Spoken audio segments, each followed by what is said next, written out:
दुख दर्द भाव के सब मिटे सतगुरु चरण नित से।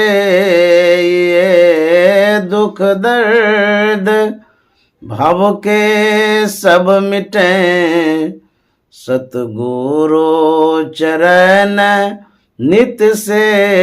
ये गुरु भक्ति बिन कछु ना बने। में ही सकल संतन कही गुरु भक्ति बिन कछु ना बने। श्री सद्गुरु महाराज की जय। प्रातः स्मरणीय अनंत श्री विभूषित परमाराध्य सद्गुरु महाराज गुरुदेव महर्षि संत सेवी परमहंस जी महाराज छत्तीसगढ़ बिलासपुर के विशेष सत्संग प्रेमी महानुभावों, माता एवं बहनों, आज 10 जनवरी 2025 ईस्वी है। हम लोग प्रातःकालीन सत्संग में उपस्थित हैं। श्रीमान अशोक झा साहब के आवास पर हम लोग सत्संग कर रहे हैं। गुरु भक्ति न नीलम दीदी, जिन्होंने बड़ी निष्ठा के साथ हमें आमंत्रित कर अपने आवास पर बुलाया है और इनकी श्रद्धा को मैं नमन करता हूँ। आज से नहीं, बरसों से मैं इनके विचारों के अनुरूप सत्संग करते आ रहा हूँ और ये बीच बीच में मुझे कह देते हैं कि आ जाइए सत्संग कर दीजिए। मैं इनकी विचारधाराओं को सम्मान करते हुए यहाँ आता हूँ और बड़ी श्रद्धा निष्ठा के साथ सेवा सत्कार भी करती हैं। तो ऐसे गुरु भक्तिन के लिए गुरु महाराज से प्रार्थना है, इनके भक्ति को और बढ़ावें और इनकी जो आत्मिक इच्छा है, जो आध्यात्मिक उन्नति की इच्छा है, उसकी आपूर्ति गुरु महाराज करें। तो हम लोग जो सत्संग सुनते हैं, इसमें संत महात्मा कहते हैं कि सत्संग का एक प्रभाव पड़ता है मन पर। जो विचारधारा है संतों का, सद्ग्रंथों का और साधु महात्माओं का, उन विचारों को जब आप सुनते हैं तो इससे मन में बातें घर कर जाती है, बैठ जाती है। तदनुरूप हम अपने आचरण में उसे ढालते भी हैं और तदनुरूप हमारा संस्कार स्वभाव बनता है और उसी से हमारे जीवन का निर्माण होता है। जैसा सुनते हैं वैसा हम बनते हैं। तो यदि हम वेद को सुनेंगे तो वेद में जो भी बातें हैं वो कल्याण की बात है, जो भी बात है जीव उद्धार की बात है। वेद में जो भी बातें हैं पूरे सृष्टि के जीव को एक कल्याण के लिए रास्ता दिया है, इसीलिए वेद को हम लोग मानते हैं। वेद का नाम है श्रुति, एक नाम श्रुति भी है। श्रुति पुराण सब ग्रंथ कहाही, रघुपति भगति बिना सुख नाही, ऐसा गोस्वामी जी कहते हैं। श्रुति नाम क्यों पड़ा वेद का? जब वेद का प्रादुर्भाव हुआ, उत्पत्ति हुई, जबकि वेद को अपौरुषीय ग्रंथ कहा गया, ये ईश्वर प्रदत्त है, प्राकट्य हुआ है इस ज्ञान का। तो जब ऋषि मुनि महात्मा हुए थे प्राचीन काल में, उनके मन मस्तिष्क में जो बातें थी वेद की, वो जो संपर्क में आते थे, सानिध्य में आते थे, उनको सुनाते थे। पहले विकास नहीं हुआ था शिक्षा का या जो संसाधन है इसका, तो ऋषि मुनि महात्मा कहीं बैठते थे, कुछ लोग वहाँ आते थे तो वो सुनाते थे। तो जो सुनते थे श्रोता लोग, उनकी स्मृति बड़ी अद्भुत हुआ करती थी।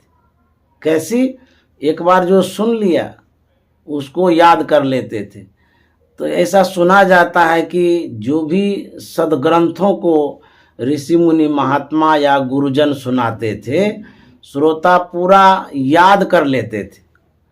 तो सुन करके जो याद करते थे, इसीलिए उसको श्रुति कहा गया है। वेद को सुन के भी लोग याद करते थे।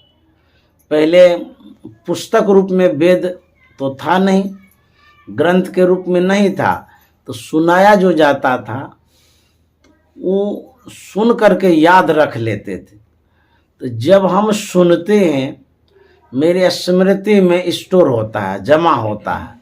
तो इसीलिए वेद की बात, संत की बात सुननी चाहिए।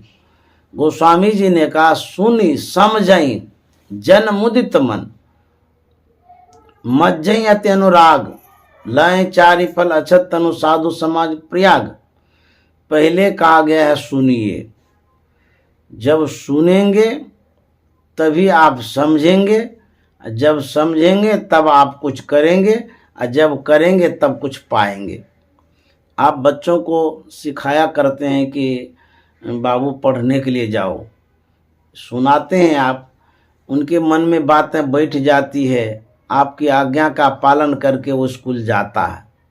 तो जब स्कूल जाता है, पढ़ लिख करके एक दिन विद्वान होता है, पढ़ लिख करके अपने पैर पर खड़ा हो जाता है, पढ़ लिख करके सुख को प्राप्त करता है।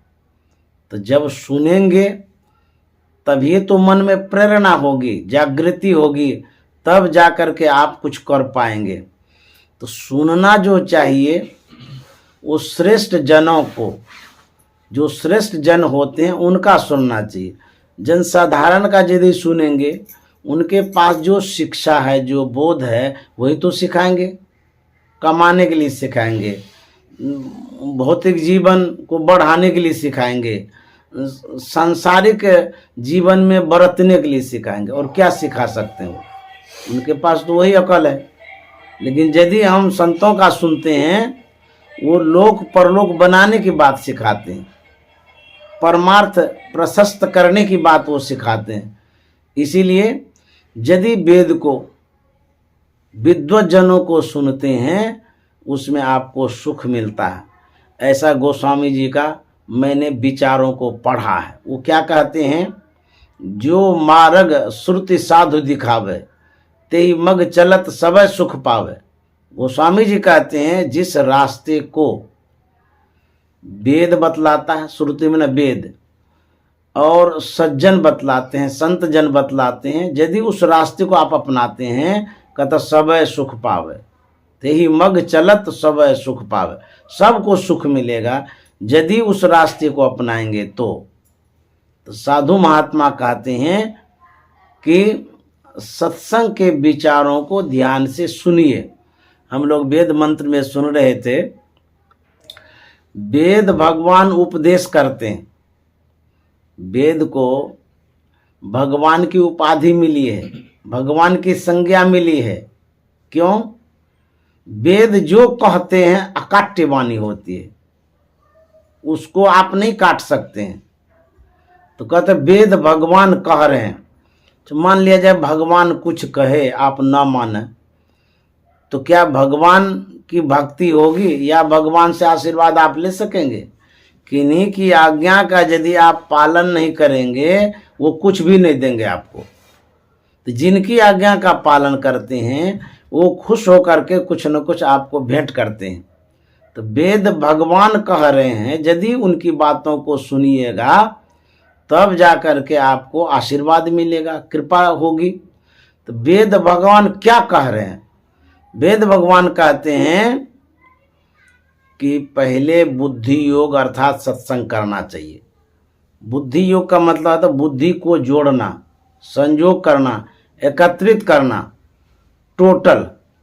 जब आप बुद्धि को एकत्रित करते हैं, स्टोर करते हैं, जमा करते हैं, तब क्या होता है?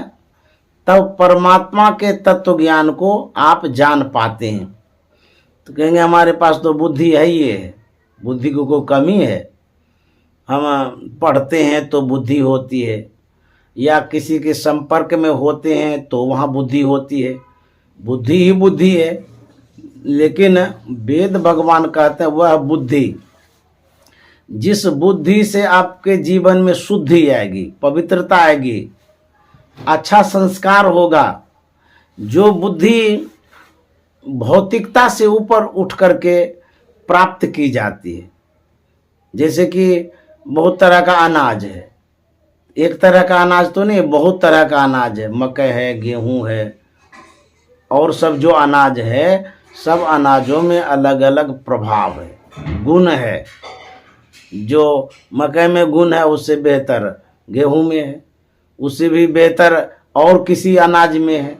ठीक उसी तरह से ये जो बुद्धियां हैं, जो घर में प्राप्त करते हैं, स्कूल में प्राप्त करते हैं, समाज के बीच में प्राप्त करते हैं, वो बुद्धि विषय वाली है, बाहर वाली है, भौतिक वाली है, सांसारिक बुद्धि है।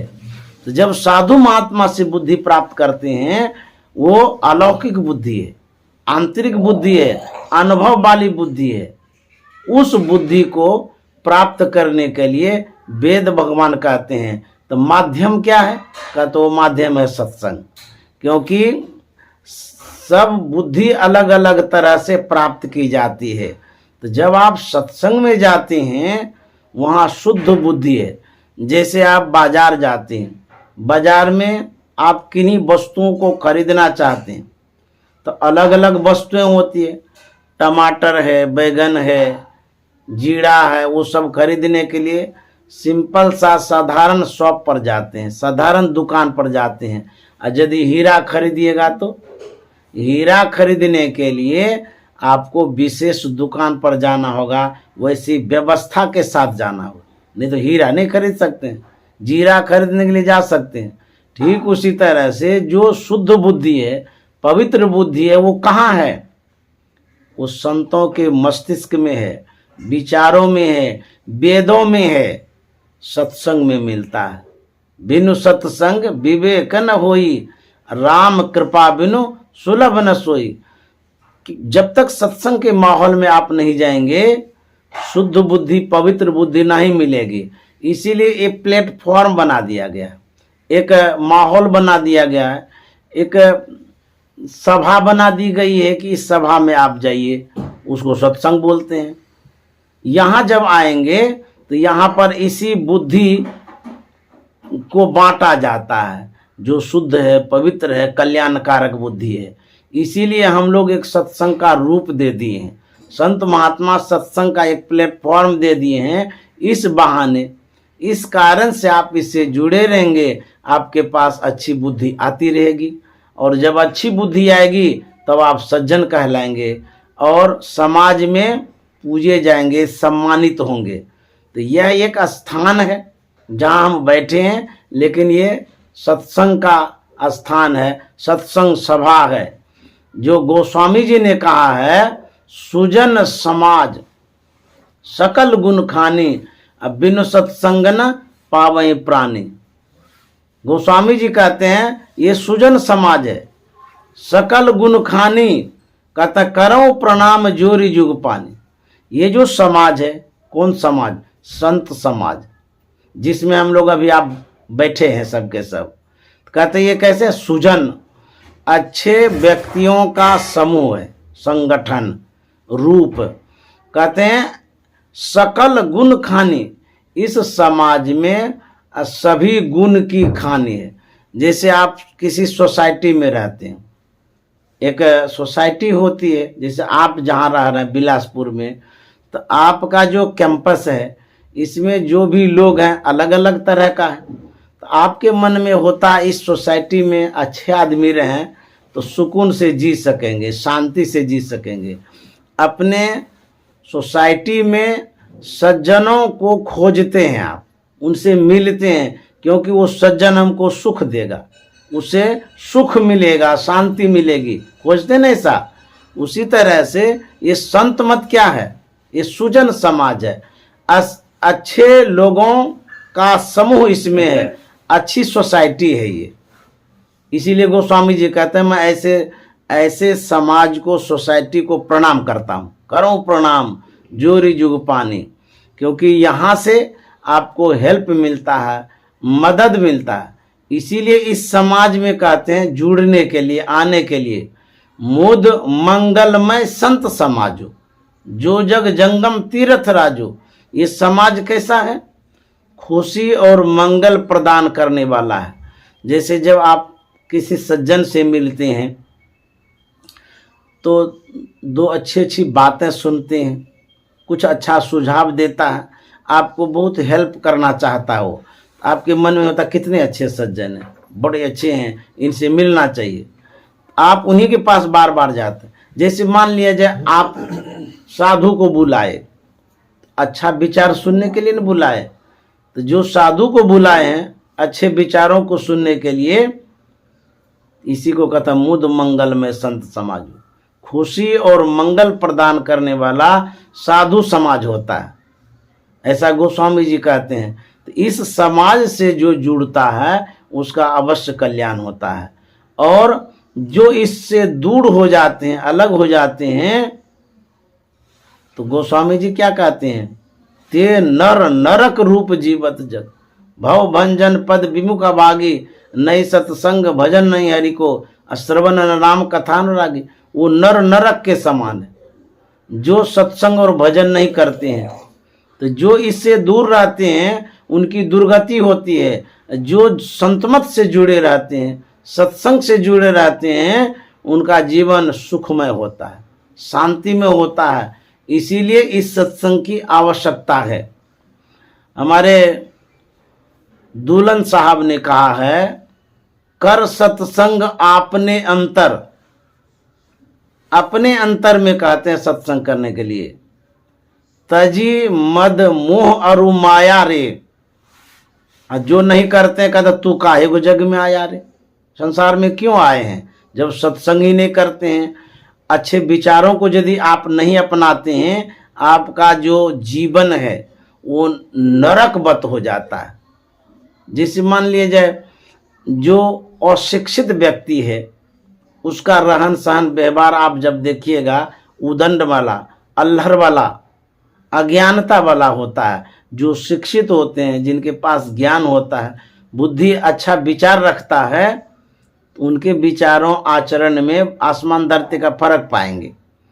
तो उसी तरह से कहते हैं तू काहे को जग में आया। दुल्हन साहब कहते हैं इस संसार में तू आया काहे के लिए, कहाँ से आया, कहाँ को जई है, अंत खोज नहीं पाया रे, अब तू काहे को जग में आया। कहते हैं उपजी उपजी के बिनस गए सब। रोज उपजता है लोग, जैसे अनाज नहीं उपजाते हैं, रोज जन्म लेता है ना, लाखों लोग जन्मता है लेकिन कीड़े मकोड़े की तरह मरता है। उपजी उपजी के बिनस गए सब, और काल अचानक खाया रे, अब तू काहे को जग में आया। इसी उपजने और मरने के लिए आए थे कि कुछ करने के लिए आए थे। परम प्रभु परमात्मा ने जो मानव शरीर प्रदान किया है, इस मानव शरीर को इसी विलासिता में जीवन में बरतने के लिए पाए थे। कहते नहीं, इस संसार में यदि आए हैं तो पेट भात के अतिरिक्त परमात्मा से प्रार्थना भी करनी चाहिए। ये पुनीत कर्तव्य हम लोगों का है, अन्यथा ऐसे मरते रहेंगे, डस्टबिन में फेंके चले जाएंगे। बहुत सारी सब्जियां घर में लाते हैं, तो जो अनावश्यक परत होता है उसको फेंक देते हैं। उसी तरह से इस संसार में बहुत उपजता है, बहुत जन्म लेता है, लेकिन हम सबको हृदय में नहीं बसा के रखते हैं, और सबको इस संसार में रहता ही नहीं है, डस्टबिन की तरफ फेंका चला जाता। तब कौन रहता है? जैसे हमारे महापुरुष जो हैं, उनका शरीर छूटता है, लेकिन उनका जो सद्विचार है, उन विचारों के द्वारा वो हमारे मन मस्तिष्क में साक्षात रहते हैं, जीवित रहते हैं, जागृत अवस्था में रहते हैं। तो मरते सब हैं, लेकिन रहते कौन हैं? जो संत हैं, जो सज्जन हैं, जो महापुरुष हैं। तो इस संसार में अपने विचारों को यदि उत्कृष्ट करते हैं, विकसित करते हैं, ऊंचा उठाते हैं, तब आप इस संसार में सदा के लिए रहते हैं। तो इसीलिए सत्संग की आवश्यकता है। गोस्वामी जी ने तो कहा है, देहि सत्संग निज अंग श्री रंग भव भंग कारण शरण सोकारी। भगवान से, परमात्मा से प्रार्थना करते हैं, भगवान हमको सत्संग दीजिए। ऐसे महान संत जब भगवान से प्रार्थना करके मांगते हैं कि हमको सत्संग दीजिए, तो जो जन साधारण है वो यदि सत्संग के बीच में नहीं आते हैं तो उसका दुर्भाग्य है। हमको सत्संग दीजिए ऐसा मांग कर रहे हैं गोस्वामी जी। गोस्वामी जी से पूछा गया कि सत्संग ही क्यों मांगते हैं? आप धन मांग लेते भगवान से, परिजन मांग लेते भगवान से, भौतिक संपदाओं को मांग लेते, आप सत्संग ही क्यों मांगते हैं? तो गोस्वामी जी कहते हैं, मैं इसलिए सत्संग मांगता हूं कि सत्संग भगवान का निज अंग है। निज अंग का संग जब होता है तो भवभंग होता है। जो भगवान का निज अंग है, जैसे हमारे शरीर का निज अंग है हाथ, आंख, नाक, कान, मुंह, पैर आदि, उसी तरह से जो भगवान है, जो परमात्मा है, उनका निज अंग सत्संग है। अर्थात जो भगवान है वो ज्ञान स्वरूप है। हम लोग जो चर्चा भी सुन रहे हैं, ज्ञान की चर्चा, इसी चर्चाओं में भगवान का वास होता है, निवास होता है। और भगवान जो हैं इसी ज्ञान के रूप में हमारे बीच में। तो कहते हैं कि यदि आप सत्संग करते हैं तो भगवान का संग करते हैं। ये याचना है, मांग है। और ये संत पलटू साहब क्या कहते हैं, कबो सत्संग ना किन्ना, भूखे को ना ही कुछ दिना, माया वो मोह में भूले, कुटुंब परिवार लखे फूले। कहते कभी आप सत्संग नहीं किए और इस संसार में भूले हुए, माया में भूले हुए, भटके हुए हैं, कहते हैं आगे दुख बढ़ा पाओगे। नहीं मुख राम गाओगे, आगे दुख बढ़ा पाओगे। आगे मतलब जब इस संसार को एक दिन छोड़ेंगे, ये ध्रुव निश्चित है। जन्म हुआ है तो मृत्यु होगी, मरेंगे अवश्य, इसको कोई काट नहीं सकता है। क्योंकि आप अपने नजरों से देख रहे हैं कि जितने हमारे पूर्वज थे कहीं न कहीं चले गए। कहाँ हैं वो लोग? और जो हमारे वर्तमान के लोग हैं वो भी मर मर करके जा रहे हैं, ये भी तो देख रहे हैं। और संत महात्मा कहते हैं ये मृत्यु ध्रुव निश्चित है, आए हैं सो जाएंगे। राजा रंक फकीर एक सिंहासन चढ़ी तले, एक बंधे जा जंदी। जिस समय मरेंगे उसी समय जमराज पूछेगा, आगे समझ पड़ेगा भाई।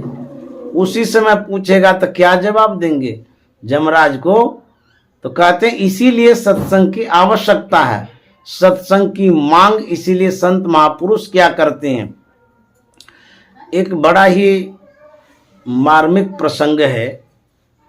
जब भगवान श्री राम के दरबार में उनके भगत लोग उपस्थित थे, मानने वाले सब, उन उपस्थित लोगों में भगवान शंकर भी थे, ऐसा सुनते हैं। तो सबके सब भगवान श्री राम से कुछ न कुछ याचना कर रहे थे, मांग रहे थे। तो भोले बाबा की जब पारी आ गई तो भोले बाबा ने भी कहा कि हमें भी कुछ चाहिए। भगवान श्री राम ने कहा कि बाबा आपको क्या चाहिए? आप तो भगवान हैं, आपको भी कोई आवश्यकता है? तो भोले बाबा ने कहा भगवान श्री राम से, हाँ प्रभु हमें भी आवश्यकता है। तो बोले कि मांगिए, क्या वर मांगते हैं? भोले बाबा ने कहा नाथ एक वर मांगो। हे नाथ, हे प्रभु, हे परमात्मा, आपसे एक ही मांग है, एक वरदान हमको दे दीजिए, अनेक नहीं। नाथ एक वर मांगो, हरस देहु श्री रंग। भगवान से कहते हैं आप प्रसन्नता पूर्वक हमें प्रदान करिए, खुशी पूर्वक प्रदान करिए। क्या? प्रभु श्री राम ने कहा क्या कहना चाहते हैं, क्या मांगना चाहते हैं? कहते हैं पद सरोज अन पाइनी भक्ति सदा सत्संग। हे भगवान, हमको जो है आपसे यही मांग है कि आपके चरण कमल में प्रेम हो, लगाव हो, झुकाव हो और आपकी सेवा मैं करता रहूं और हमें सत्संग मिलता रहे। यही मांग है आपसे। तो जब भोले बाबा कहते हैं कि हमको सत्संग दीजिए, तो जो भोले बाबा के अनुयायी हैं वो क्या मांगते हैं भोले बाबा से? उनको भी तो सत्संग मांगना चाहिए। तो भोले बाबा तो सिखाते हैं कि सत्संग में लगे रहिए, सत्संग से जुड़े रहिए, सत्संग से लागी रहो रे भाई, तेरी बिगड़ी बात बन जाए। यदि सत्संग से लगे रहेंगे, जो बात बिगड़ी हुई है वो बन जाएगी। इसलिए सत्संग की आवश्यकता है। तो जब ऐसे ऐसे महापुरुष सत्संग की याचना करते हैं, तो हम लोगों को भी चाहिए कि बीच बीच में सत्संग मांग लें सदगुरु महाराज से। जैसे नीलम दीदी बीच बीच में कह देती है सत्संग कर दीजिए, ये एक मांग है और यही असली मांग है, सही मांग है। यदि आप सत्संग करके जाएंगे या करा के जाएंगे, ये एक उत्तम संस्कार है। इस संस्कार से आपके जीवन में अद्भुत लाभ मिलेगा, क्योंकि भोले बाबा ने यह भी कहा, गिरजा संत समागम समन लाभ कछुआन, बिनु हरि कृपा न पावे गावे वेद पुराण। हे गिरजा, संत समागम के समान दुनिया में कोई लाभ नहीं है, ऐसा भोले बाबा कहते हैं। और दूसरी जगह बाबा कहते हैं कि सुनहु उमाते लोग अभागी, हरि तजी हो ये विषय अनुरागी। हे उमा, सुनिए, वह लोग अभागे हैं जो भगवत भजन छोड़ करके संसार में ही गर्त रहते, डूबे रहते हैं, जिसको संसार के अलावे कुछ सूझता ही नहीं है। तो जो सत्संगति है, अच्छी संगति है, इसकी आवश्यकता है। जगत गुरु शंकराचार्य जी महाराज का वचन है, पद्म पत्र पर पड़े हुए अति चंचल नीर समान, अतिशय चपल और क्षणभंगुर इस जीवन को जान। यह जीवन कैसा है? कहता क्षणभंगुर है, चपल है, क्षण भर में समाप्त हो जाएगा, इतना चंचल यह जीवन है। जैसे कमल के पत्तों पर जब पानी पड़ता है, उसको छिटकने में देर नहीं लगता, पड़ते ही छिटक जाता है पानी, कितना चंचल है वो पानी। ठीक उसी तरह से हम लोगों का जो जीवन है बहुत क्षणभंगुर है। कहते हैं पानी का सा बुलबुला यह तन ऐसा जान। पानी का बुनका जो होता है, फोंका जिसको कहते हैं, वो बनता है, क्षण भर में बिगड़ता है। उसी तरह का यह जीवन है। कहते हैं इतने क्षणभंगुर जीवन में, कहते हैं यहां एक बस सत्संगति ही का भाव। यहां बस एक क्षण भर की जो सत्संगति है, यही भाव आपके जीवन में प्रभाव डालेगा। जगत गुरु शंकराचार्य जी महाराज कहते हैं, भव सागर से तरने में बन जाता दृढ़तर नाव। ये जो सत्संगति है, ये जो संग है, यह संग क्या करता है? कहता है भव सागर से पार होने का नाव का काम हो जाता है, नाव बन जाती है। इसी तरह से कहते हैं ये जो संग है, एक घड़ी आधो घड़ी, आधो में पुनियाद, तुलसी संगत साधु की हरे कोटि अपराध। यदि एक क्षण की संगति होती है, सत्संगति होती है, कहते हैं हमारे जीवन का जो बुरा कर्म हो गया है, जो पाप हो गया है, जो कुसंगति हो गई है, उसमें जो कष्ट होगा, क्षण भर की सत्संगति से नष्ट हो जाता है। हमारे सूरदास जी महाराज ने बड़ा अच्छा कहा है।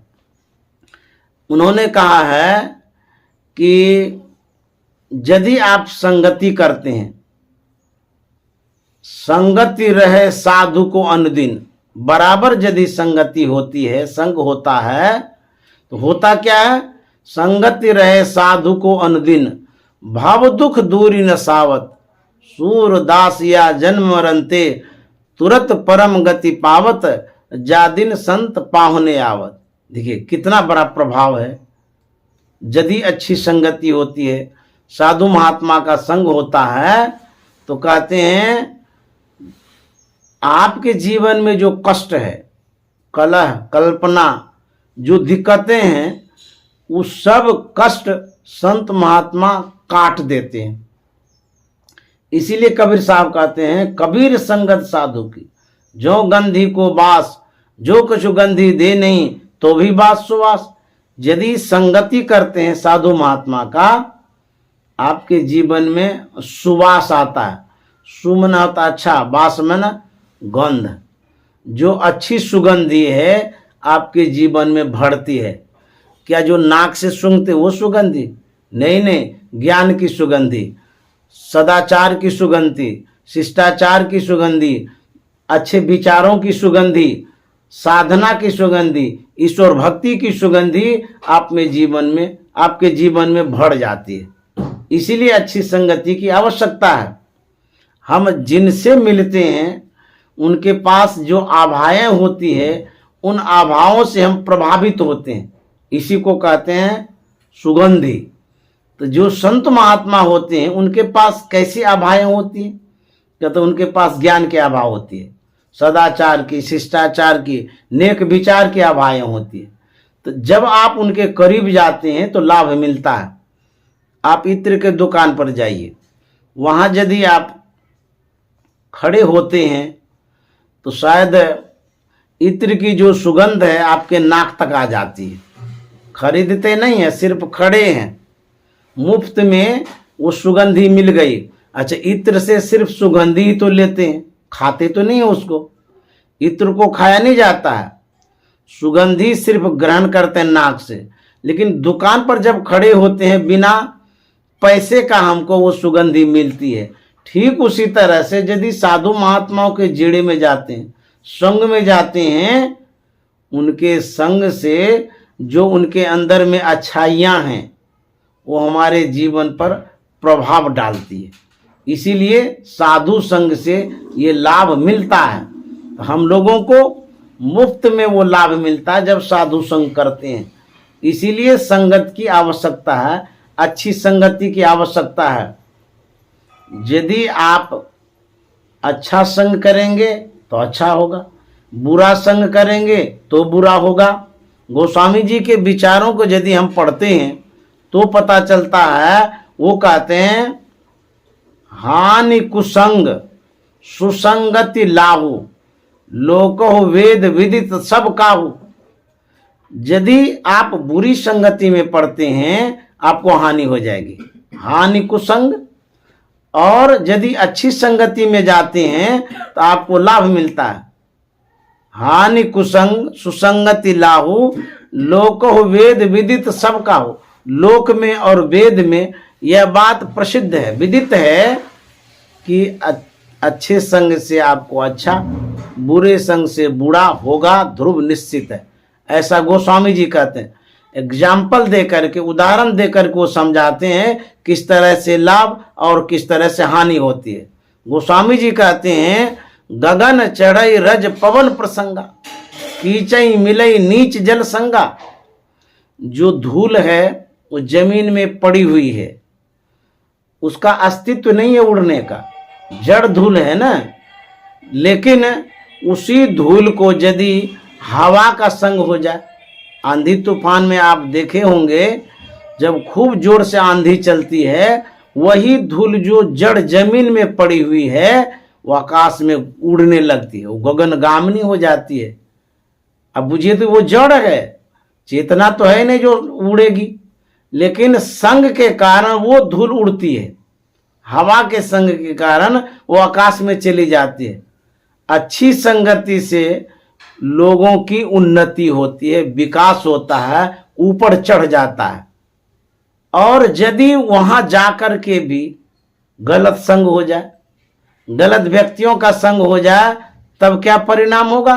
गोस्वामी जी कहते हैं, धूल तो आकाश में चली गई, लेकिन वहां पर कहते हैं कीचहि मिलई नीच जल संगा। यदि नीच जल का संग हो जाए, किसको? धूल को। आकाश में है लेकिन पानी पड़ गया तो उससे स्पर्श होते ही, संपर्क होते ही, पानी का संग होते ही वही धूल जो आकाश में उड़ रही थी वो कीचड़ में आ जाती है, कादव बन जाती है।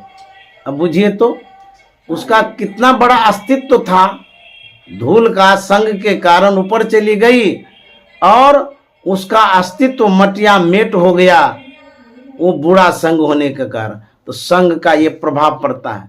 गोस्वामी जी कहते हैं कि इसी तरह से जीवन में हम लोगों को होता रहता है। तो अच्छी संगति रहेगी तो उन्नति करेंगे, बुरी संगति होगी तो अवनति करेंगे, पतन हो जाएगा, गर्त में चले जाएंगे, गिर जाएंगे। तो संग का प्रभाव पड़ता है।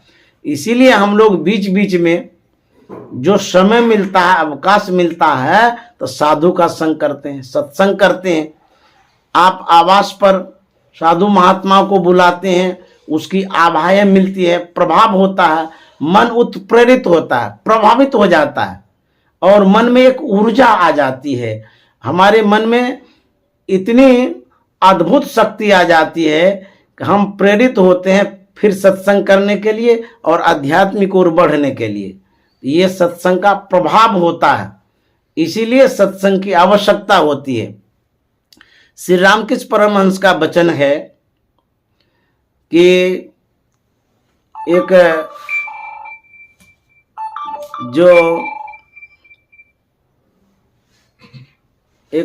खुरपी कचिया कुदाल पीटने वाला होता है, वो कोयला जलाता है। अभी तो मशीन चल गया, लेकिन पहले कोयला जला करके आग प्रज्वलित करता था, उसमें कचिया खुरपी गर्म करके पीटता था, धार बनाता था। तो वो आग को प्रज्वलित कैसे करता था? वो भाथी देता था, उसको भाथी हम लोग बोलते थे पहले। तो जैसे हवा वो देते रहता था, अग्नि प्रज्वलित होती रहती थी, लौ बनती रहती थी, आग धधकती रहती थी, उसी में वो गर्म करता था लोहे को।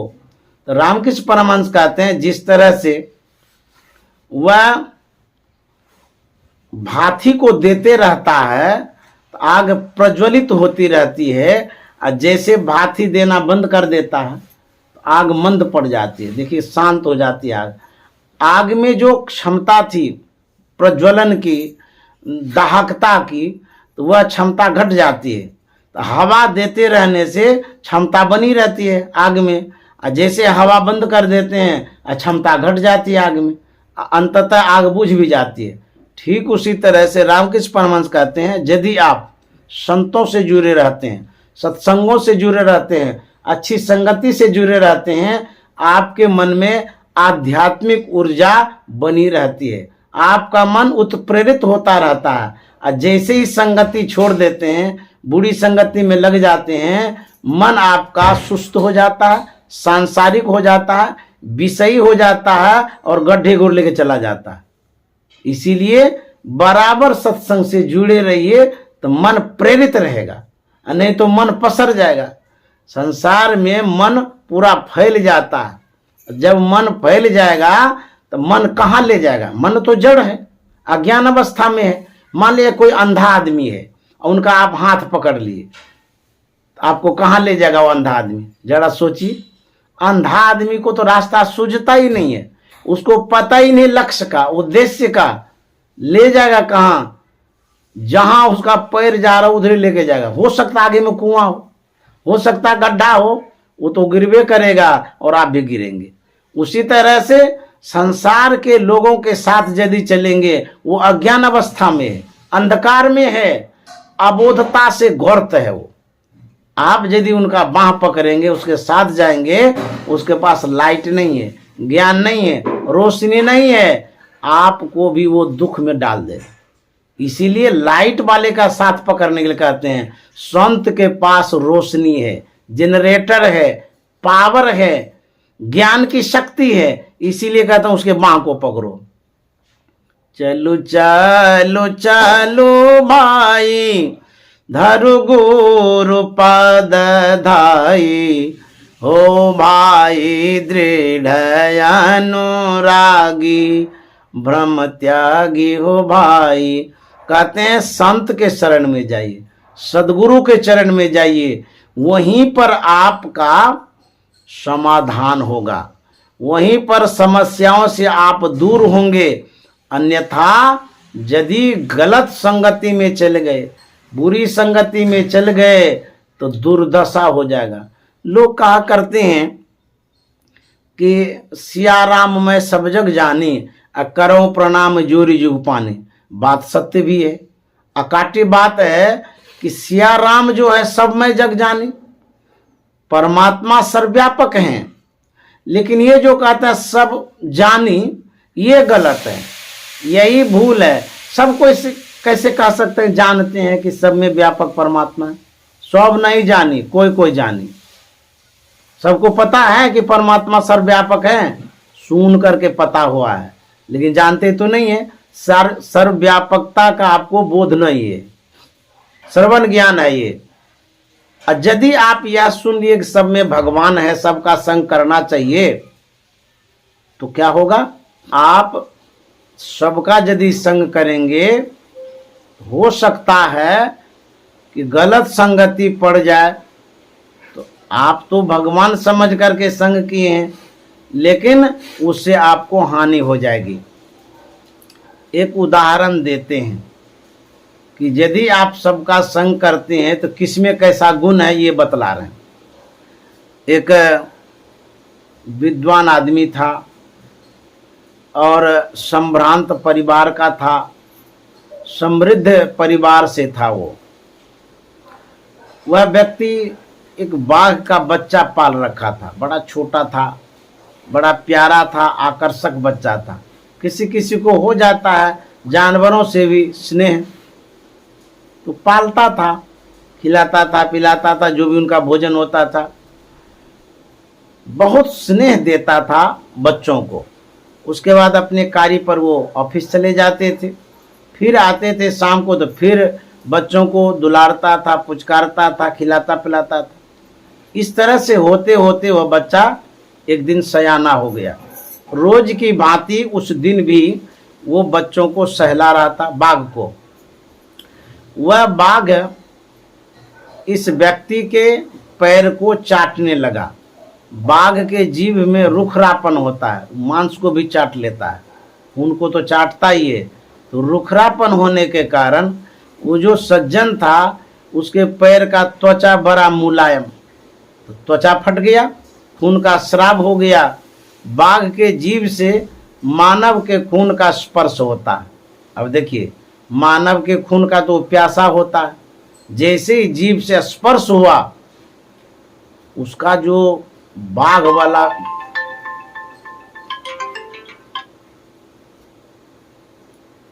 वाली जो प्रवृत्ति थी वो जग गई। वह जोर जोर से जीभ से चाटने लगा, तो इसको दर्द हो गया।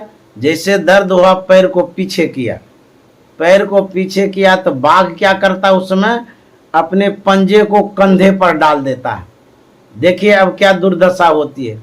वह व्यक्ति डर गया, घबरा गया, अरे ये तो बाघ हम ही को खा जाएगा। और नौकर से कहा था कि बंदूक लाओ, इस बाघ को मारो, नहीं तो आज हमारी जान नहीं बचेगी। नौकर आता है, गोली मारता उस बाघ को, वो मर जाता है, उस सज्जन का जान बच जाता है।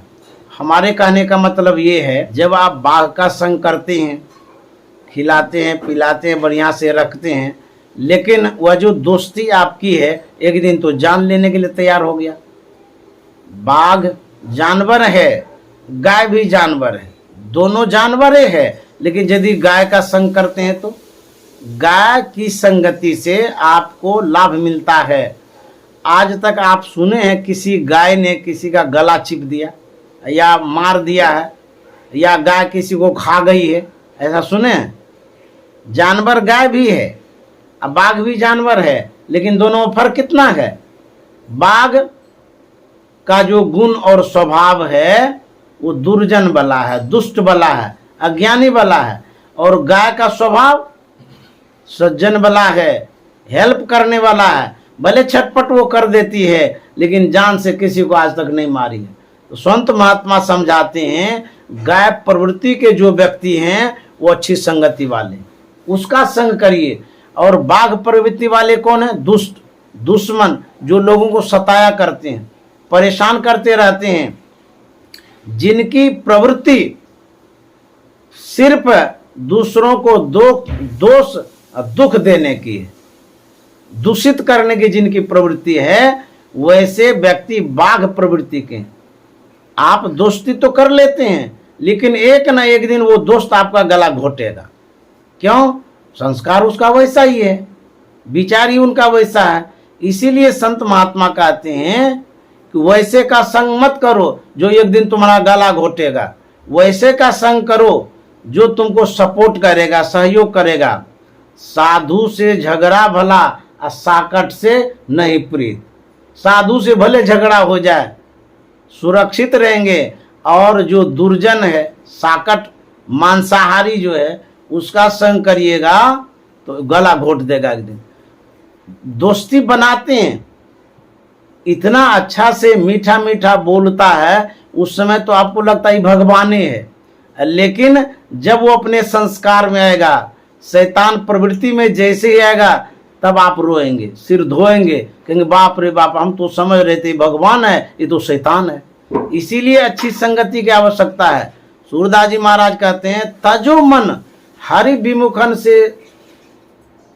विमुखन के संग, जिनके संग कुमति उपजत हैं, परत भजन में भंग।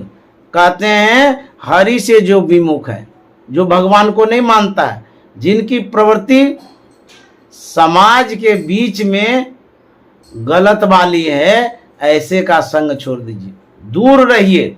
जब मैं स्टूडेंट लाइफ में था, मेरा जो स्वभाव था, मैं स्कूल जाता था, लेकिन किसी से दोस्ती नहीं हो पाती थी, न गपशप करना, बस जाता था अपना, जो शिक्षक लोग पढ़ाते थे पढ़ता था, फिर घर आ जाता था, फिर पढ़ता था, जो काम धंधा होता था वो करता था। मिडिल स्कूल में पढ़ा, वहाँ भी दोस्त कोई नहीं बना। हाई स्कूल में पढ़ा, वहाँ भी कोई दोस्त नहीं बना। आश्चर्य की बात है, जब मैं कॉलेज में गया, वहाँ भी कोई दोस्त नहीं बना, क्योंकि हमारा विचारे उदास टाइप का था, अलग टाइप का था। हम हिलमिल करते ही नहीं थे, न किसी को कुछ पूछते पाछते थे। यदि पूछते थे तो प्रोफेसर से पूछते थे, उसी से दोस्ती होती थी, और लोगों से दोस्ती होती नहीं थी। मैं कॉलेज में पढ़ता था, जहाँ कहीं कथाएं होती थी। अब देखिए, उस समय हम कथाओं में चले जाते थे, पता नहीं कैसा संस्कार था। 3 घंटे की कथा होती थी भागवत की। नगोछिया में जब मैं पढ़ता था, उन 3 घंटों तक बैठा रहता, बहुत आनंद आता था, और भजन कीर्तन होता था। जब रामायण की कथा होती थी नगोछिया में, पंडाल लगता था, अच्छी व्यवस्था होती थी, उसमें भी कई एक घंटा तक बैठा रहता था। यहाँ तक कि शाम के समय कथा शुरू होती थी, तो रात में कई एक घंटा तक हम कथा को सुनते रहते थे। तो दोस्ती यदि हुई तो कथाओं से, दोस्ती यदि हुई तो प्रोफेसर से, साधु महात्माओं से। हमारे पास बूढ़े लोग जब गुजरते थे, मैं उनको बुलाता था। देखिए, कॉलेज के क्रम में मैं कह रहा हूँ, बुलाता था, डेरे पर बैठाता था, और उनसे उनके जीवन के विषय में पूछता था, आपको संसार कैसा लगता है, किस तरह से आपका जीवन गुजरा, अभी कैसा लग रहा, ये सब आदि आदि बात है। तो जो हमारी संगति हुई किताबों से, कॉलेज में जब जाता था तो एक किताब मेरे पास गुरु महाराज का होता था, या तो सत्संग सुधा या पदावली। जब क्लास समाप्त हो जाता था, जब तक घंटी दूसरी नहीं बजेगी, मैं एकांत टेबल पर बैठता था। कहीं खाली होता था ना रूम, उसमें जा कर के वहाँ या तो भजन गाता था, या किताब पढ़ता था, या अपना कोई काम करता था। उसके बाद कॉलेज पूरा हो गया, पूरा होते होते हम आ गए साधु बनने के। तो संग क्या करता है, देखिए कहाँ से कहाँ लेके चले आए। यदि हमारी बुरी संगति होती, शायद दूसरे रास्ते पर चला जाता। आज हम आपके पास नहीं होते, आपको ये संदेश उपदेश नहीं सुना पाते। क्यों? गलत संगति में पड़ जाते तो हमारी दुर्दशा होती, और जिस समाज में हम होते, उस समाज के लोगों को भी दुर्दशा की ओर प्रेरित कर देते। ये अच्छी संगति का प्रभाव है, जो मैं आपके बीच में हूँ, संतमत में हूँ। तो सदगुरु महाराज के शरण में आए तो गुरु से संगति हो गई। और जब वहाँ मैं सेवा करता था गुरुदेव महर्षि संत सेवी परमानंद जी महाराज की, तो वहाँ भी मैंने अपने विचारों को देखा कि सेवा के पश्चात जो कुछ समय मिलता था तो बाबा देवी साहब पुस्तकालय है कुप्पा घाट में, वहाँ कुछ देर तक बिताता था। अब देखिए मेरे संस्कारों को, मैं बाबा देवी साहब पुस्तकालय में जाता था, अखबार रहता था तो उसको पढ़ता था, अथवा पुस्तकालय में जितनी पुस्तकें होती थी मैं ढूंढ करके खोज करके कोई न कोई पुस्तक अवश्य कुछ देर के लिए पढ़ता था। वो जब समाप्त हो जाता था समय, फिर सेवा में चला जाता था। उसके बाद कभी कभी हम शांति संदेश प्रेस में जाते थे, वहाँ के कार्य में संलग्न होते थे, सेवा करता था, क्योंकि वहाँ ज्ञान की छपाई होती थी। शांति संदेश में जो प्रवचन छपता था उससे मुझे बहुत लगाव होता था, मैं पढ़ता था, शुद्ध भी करता था। तो जो समय हमारे पास बचता था सेवा के अतिरिक्त, या तो साहित्य में लगाता था, या सेवा में लगाता था, या सदगुरु की संगति में लगाता था। तो ये संग का प्रभाव है। संग करते करते करते आज मैं यहाँ तक आया हूँ। अभी भी मेरी संगति साहित्य से है और सत्संग से है, साधु महात्मा से। अभी भी ढेर आदमी की संगति नहीं है। मैं सत्संग के बाद चला जाता हूँ अपना एकांत में, पढ़ता हूँ या और कुछ करता हूँ, लेकिन अभी विशेष रूप से मैं विद्यानंद बाबा बेस्ट चैनल का काम करता हूँ, क्योंकि प्रवचन जो करता हूँ जिसको डालता रहता हूँ तो उसमें भी हमको सुनने को मिलता है। अभी तो आपको सुना रहे हैं, यही प्रवचन हम फिर 1 घंटा सुनेंगे। एडिट करना होता है, शुद्ध करना होता है। अब जरा सोचिए हमारी जो संगति है वो कैसी है, और मैं कहाँ रहता हूँ। हर वक्त तो ज्ञान के बीच में रहता हूँ, या तो आपके बीच में ज्ञान की चर्चा करता हूँ, अथवा ज्ञान से संबंधित वातावरण में मैं घुल मिल के रहता हूँ। यही अच्छी संगति का प्रभाव है, यही अच्छी संगति का बेनिफिट है, लाभ है, हमें सुख मिलता है। और जो हमारे पास ज्ञान है उस ज्ञान के द्वारा आप समाज को भी वो सुख प्रदान करने का प्रयास करता हूँ। तो संतों ने यही सिखाया है कि सत्संग से लागी रहो रे भाई, तेरी बिगड़ी बात बन जाई। यह एक डोर है, यह एक छोर है, आप सब कुछ भूल जाइए, संसार के बातों को, विचारों को, लेकिन सत्संग से जुड़े रहिए, जोड़ के रखिए। यदि आपका सब कुछ छूट जाता है किसी कारणवश, कभी भी आप सत्संग को याद रखिएगा, आपके जीवन में पुनः सब कुछ लौट आएगा। जब माताएं लोग पहले कुएं में जाकर के पानी भरती थी तो रस्सी बाल्टी में लगा के रखती थी, तो बाल्टी को नीचे गिराती थी, गिराते गिराते बाल्टी नीचे चली जाती थी, लेकिन रस्सी के छोर को पकड़ के रखती थी। यदि छोर छूट गया तो गए काम से, बाल्टी भी गई, रस्सी भी गई, प्यासे भी मरे। तो वो जो लास्ट वाला छोर है उसको पकड़ के रखती थी, पानी डुबा करके फिर बाल्टी रस्सी सब ऊपर करती थी, प्यास भी बुझती थी और परेशानी भी दूर होती थी। ठीक उसी तरह से आप अपने जीवन में अपने जीवन को छोड़ते जाइए, संसार में, कारोबार में, काम में, लेकिन अपने डोर को सत्संग के डोर में जोड़ करके रखिए। इसको नहीं छोड़िएगा। आप जहां तक जाना जाइए, जैसे बाल्टी को कुआं में गिराते रहते हैं, जाने दीजिए नीचे, लेकिन छोड़ नहीं छोड़िएगा। ठीक उसी तरह से हम अपने शरीर से जहां भी जाते हैं जाते रहिए, लेकिन पुनः सत्संग के डोर में बंध जाइए। सुबह भी, शाम को भी, दोपहर को भी, तीनों बार यदि जुड़ करके रहिएगा, तब आपके जीवन में सुख और शांति समृद्धि आएगी। अन्यथा सत्संग छोड़ करके जो रहेगा उसका सब कुछ लुट जाएगा, मिट जाएगा, बर्बाद हो जाएगा और उसकी दुर्दशा हो जाएगी। यही एक डोर है। क्षण भर यदि संग करते हैं, थोड़े देर के लिए यदि सत्संग करते हैं, इस डोर से जुड़े रहेंगे, आपके जीवन में ऊर्जा आएगी, आपके जीवन में हरापन आएगा, संजीवनी आएगी। जैसे पौधों को पानी से सजीव रखते हैं, हरा भरा रखते हैं, उसी तरह से आपके जो जीवन में संजीवनी है, वो सत्संग है। अपने जीवन को खुशहाल बना के रखना चाहते हैं तो रोज सत्संग रूपी पानी इस जीवन में देते रहिए। एक शब्द गुरु महाराज का कह के मैं वाणी में विराम दे रहा हूं। गुरु महाराज ने कहा है, दृढ़ परतीत प्रीत कर गुरु से, कर सत्संग सवेरे। यही दो चीज गुरु महाराज ने हमें सौगात के रूप में, संवाद के रूप में, भेंट के रूप में, गिफ्ट के रूप में दिया है। इतना ही आप करिए, दृढ़ता के साथ सदगुरु के चरणों में प्रेम और सत्संग। ये दो चीज यदि आप करते रहेंगे, या विधि भाव फंदा कट जइहे, मैं ही कहत ही तेरे, इस तरह से आपके जीवन का कष्ट नष्ट हो जाएगा।